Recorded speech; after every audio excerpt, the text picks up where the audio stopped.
మీ ఎలాంటి వ్యాపార ప్రకటనలకైనా వెంటనే మా ఛానల్ సంప్రదించండి. ప్రస్తుతం మనతో పాటు ప్రముఖ ఆధ్యాత్మికవేత్త, జ్యోతిష పండితులు, దత్తాత్రేయ గణపతి ఉపాసకులు, అమ్మవారి సేవకులు మురళీధర్ శర్మ గారు ఉన్నారు. గురుగారితో మాట్లాడేద్దాం. నమస్కారం గురుగారు.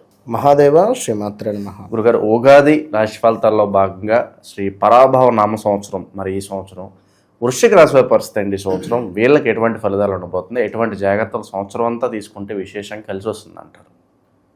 హరశంభో మహాదేవ విశ్వేశ అమరవల్లభ శివశంకర సర్వాత్మాన్ నీలకంఠ నమోస్తుతే మృత్యుంజయాయ రుద్రాయ నీలకంఠాయ శంభవే అమృతేశాయ శర్వాయ మహాదేవాయ తే నమః.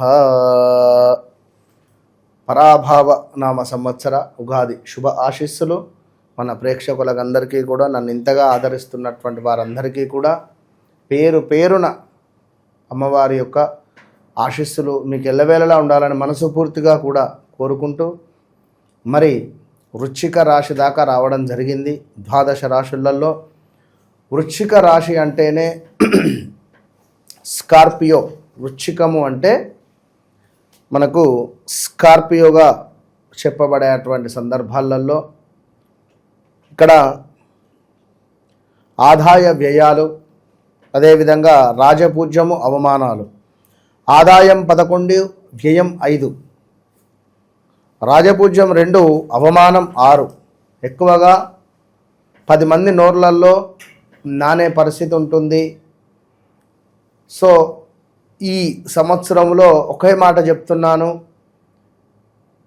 2021 ఆగస్టు నుండి 2023 ఆగస్టు వరకు ఎన్నో ఇబ్బందులు ఎదుర్కొన్నారు. 24లో కొంత పర్వాలేదు, 25లో కూడా ఇబ్బందులే, 26లో కూడా కొన్ని ఇబ్బందులు అయితే ఉంటవి. రెడీగా ఉండండి. విపరీతమైనటువంటి నరఘోష, నరదృష్టి చాలా డేంజర్ జోన్లో ఉండబోతూ ఉన్నది అనేటువంటి విషయాన్ని గమనించుకోగలరు. ఎందుకు అంటే, మీరు మీ వ్యక్తిగత జాతకములో నడిచే అంతర్దశలను చెక్ చేసుకొని ముందుకు వెళ్ళేంత వరకు నాది వృశ్చిక రాశి అని మీరు ఫిక్స్ అయి కూర్చుంటే ఇంతే ఉంటుంది. నా, నీ, ను, నే, యా, యు అక్షరాలతో పేర్లు మొదలయ్యేటువంటి కంపెనీలు, మనుషులు, గ్రామాలలో పెను సంచలనాలే ఉన్నవి, గమనించుకోగలరు. ఓవరాల్గా మరి ఇక్కడ ఈ వృశ్చిక రాశికి సంబంధించినటువంటి ఆదాయ ఒకటే చెప్తున్నాను, మన మాట అనేటువంటిది మంచిది కావాలి. మన మాట మంచిది అయితే ఊరు మంచిది అంటారు. సో ఆ విధంగా ఉంటే మనకు అవమానాలు ఉండవు, రాజపూజ్యము పట్టించుకోవద్దు. సో ఏదున్నా ఒక లెవెల్లో చూసుకుంటే సరిపోతుంది. చిన్నతనమున తీవ్ర అనారోగ్య సమస్యలతో ఉంటారట వీరు. అదేవిధంగా రహస్యములు బయటికి చెప్పరు ఈ యొక్క వృశ్చిక రాశివారు. అదేవిధంగా మాటలు వాడిగా కఠినముగా ఉండును, మనస్సు మాత్రము సున్నితంగా ఉంటుంది. ఎట్లా అంటే, ఏమైనా ఒక డబ్బులు కావాలి, లేవు, ఒక 10,000 లేవు, నాకే ఫుల్ ఖర్చు, రూపాయి బిల్లు అడగకు.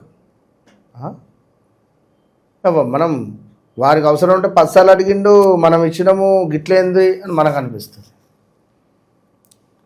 స్నేహితులకు ప్రాణం ఇచ్చుటకైనా వెనకాడరు. శారీరక మానసిక కష్టాలు ఓర్పుతో సహించుకుంటారు. అదేవిధంగా త్యాగబుద్ధి, నిర్మోహమాటంగా తీవ్రంగా విమర్శించడం, కక్ష సాధించడము, ఏదన్నా ఉంటే మనసులో పెట్టుకొని కక్ష సాధిస్తారు. పరోపకారం చేయడం, ధైర్యం ఎక్కువ, ఆత్మవిశ్వాసం, సహనం కలిగి ఉంటారు. డబ్బు మాత్రము అధికంగా ఖర్చు పెడతారు. అభిప్రాయ భేదములు వచ్చినను సర్దుకోగలుగురు. మానసికంగా ఎంతో గట్టిగా ఉంటారట. సో వృశ్చిక రాశి వారికి సంబంధించి మరి రాశి వారికి 1/6/2025 నుండి గురువు వీరికి 9-10 గురువు ఈ సంవత్సరము కూడా అతిచారం ఉంది గురుగ్రహానిది. సో మనకు నవంబర్, డిసెంబరు ఆ సమయాలలో గురువు మళ్ళీ మనకు ఎప్పుడైతే ఈ 2025లో గురువు అతిచార యోగంతో కొన్ని ఇబ్బందులు, కొన్ని ప్లస్సులు జరిగినాయి కొన్ని రాశుల వారికి.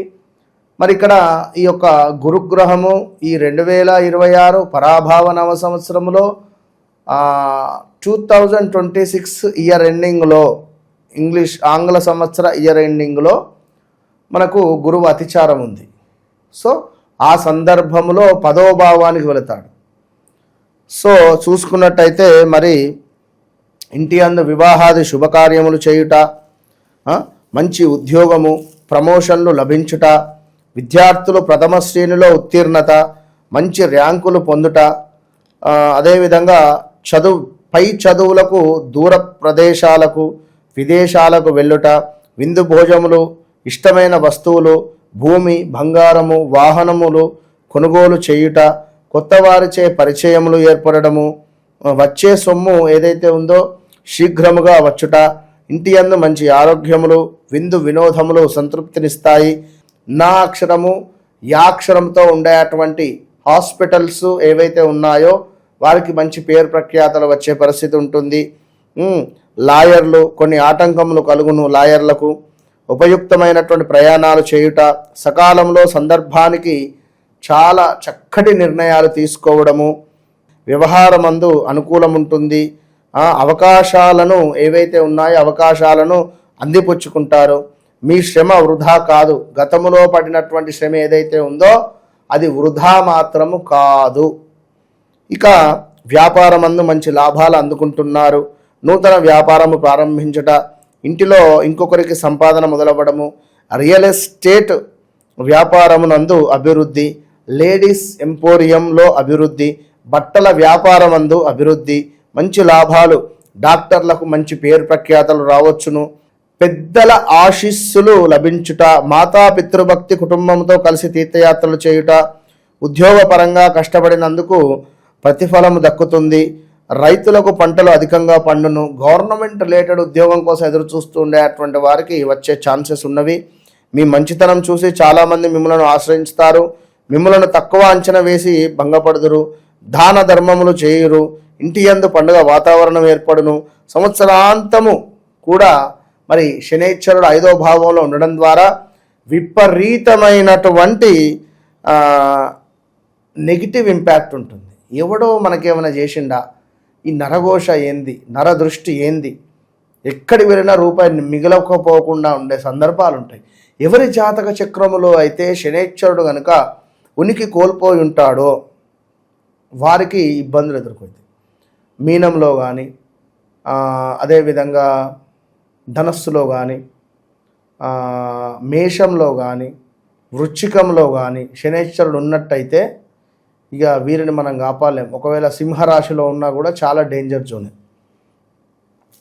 చెడ్డవారితో స్నేహం చేయుట, వ్యర్థ సంచారము, వృత్తులందు కొంత ఆటంకాలు, కోపం అధికంగా ఉండుట, స్టమక్ రిలేటెడ్ ఇష్యూస్ ఉండడము, స్త్రీమూర్తులకైతే కొంచెం ఓర్పుగా మెలగాలి, ఎక్కువ ప్రయాణములు చేయుట, మీకు సహాయం చేస్తున్న వ్యక్తులు దూరం అయిపోవడము, అసందర్భ ప్రేలాపనలు, అదేవిధంగా ఎదుటివారిని తక్కువ అంచనా వేయరాదు, మధ్యవర్తిత్వం పనికిరాదు, మితిమీరిన ఆత్మవిశ్వాసం వల్ల నష్టపోయే అవకాశం ఉంది, అకారణమైన కలహాలు, చిల్లర తగాదాలు ఏర్పడుట, మనస్సునందు భయము, ఊహించని సంఘటనలు ఎదురవుట, శరీరమందు అనారోగ్యములు కలుగును, ఇలాంటివి ఎన్నో ఉన్నవి. సో ప్రతినిత్యము శనికి సంబంధించినటువంటి పూజలు కానీ, అదేవిధంగా శనికి సంబంధించినటువంటి అభిషేకాలు కానీ చేసుకోవడము ఎంతో విశేషాన్ని తెచ్చిపెడుతుంది. మంచి కర్మలను చేసుకుంటే చాలు. అన్నదానము కానీ, కాకులకు ఆహారం పంచడం కానీ, ఇలాంటివి చేసుకోవడం ద్వారా మంచి ఫలితాలు ఉంటవి. మొన్న మురుడేశ్వరులో శనికి సంబంధించింది సుమారుగా 6 to 7 feet విగ్రహం.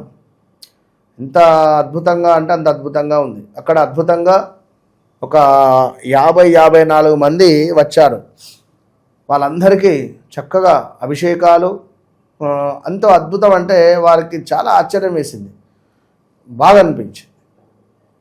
సో ఎవరైనా వారి వారి వ్యక్తిగత జాతకరీత్యా నడిచే దశ అంతర్దశలను చెక్ చేసుకొని, మరి శనైశ్వరుడు ఎక్కడున్నాడు, సూర్యుడు ఎక్కడున్నాడు, మరి మీ జాతకంలో సూర్యుడు ఉచ్చబొందుతాడు. మేషంలో కానీ వృచ్చికంలో కానీ సూర్యుడు ఉంటే తప్పకుండా గవర్నమెంట్ ఉద్యోగం వస్తుంది. ఉద్యోగం ఇప్పిస్తాను ఎవడైనా మోసం చేశాడా, ఇలాంటివన్నీ కూడా చూసుకొని ముందుకు వెళ్ళాలి. ఎందుకంటే నేను 100కు 200% నిజాన్ని మీకు చెప్పదలుచుకున్నా. ఒకటే మాట చెప్తున్నా. ఎందుకంటే గడిచింది, జరుగుతుంది, జరగబోయేది మనము చర్చించుకునేటువంటి పరిస్థితి. ఇక్కడ ఇంతటి సబ్జెక్ట్ ఎవరికి లేదు. సాధన అమ్మవారిది. ఇప్పుడు మీ జీవితంలో గడిచిన సంఘటన నేను చెప్తా అన్నప్పుడు ఎంత షాక్ విషయం, అవునా కాదు? ఇప్పుడు రేపటి రోజు ఎట్లా ఉంటుందని నేను చెప్పాను, నిన్నటి రోజు ఇట్లా ఉందని కూడా నేను చెప్పాలన్నా వద్దా? సో అందుకే ఎవరి రాశులలో కూడా ఎట్లా ఉంటుంది ఏమిటి అనేటువంటిది మనం చూసుకుంటూ మనం చెప్తూ ఉన్నాము. సో ఎవరైనా తప్పకుండా మీ వ్యక్తిగత జాతకాన్ని 1కి 2 సార్లు చెక్ చేసుకొని ముందుకు వెళితే మంచి రెమెడీస్ కానీ ఇంకా ఏమైనా ఒకవేళ మీది వ్యవహారిక నామం ప్రకారంగా జన్మనామం ప్రకారంగా వేరువేరుగా ఉంటే మీరు ఒకవేళ మీది యోగం ఇప్పుడు మిథున రాశికి ఉంది, మీది నాది వృశ్చిక రాశి అనుకొని కొంచెం ఇబ్బందిగా ఉంటే, లేదా మీ జాతకంలోనే నాది బాగుంది వృశ్చిక రాశి అని చెప్పి మీ జాతకంలో నడిచే దశ అంతర్దశలు బాగా లేకుండా ఉండి మీరు ఏమైనా ఇన్వెస్ట్మెంట్ చేస్తే ఇబ్బందులు అవుతాయి. సో 1కి 2 సార్లు మీకు ఎలాంటి లైక్ ఏ విధంగా ఏ నెంబర్ అయితే బాగుంటుంది, ఏ దిశ బాగుంటుంది, ఇవన్నీ చూసుకుంటే అద్భుతమైన ఫలితాలు ఉంటవి. సో తప్పకుండా వృశ్చిక రాశి వారు వెంకటేశ్వర స్వామి దేవాలయాన్ని అధికంగా సందర్శిస్తూ ఉండడం ద్వారా మంచి ఫలితం ఉంటుంది. ఓవరాల్గా వృశ్చిక రాశి వాళ్ళకి ఈ కొత్త సంవత్సరం ఏ విధంగా ఉంటుంది, ఎటువంటి జాగ్రత్తలు తీసుకోవాలి, మంచి విశ్లేషణ అందించారు. ధన్యవాదాలు. మహాదేవ్.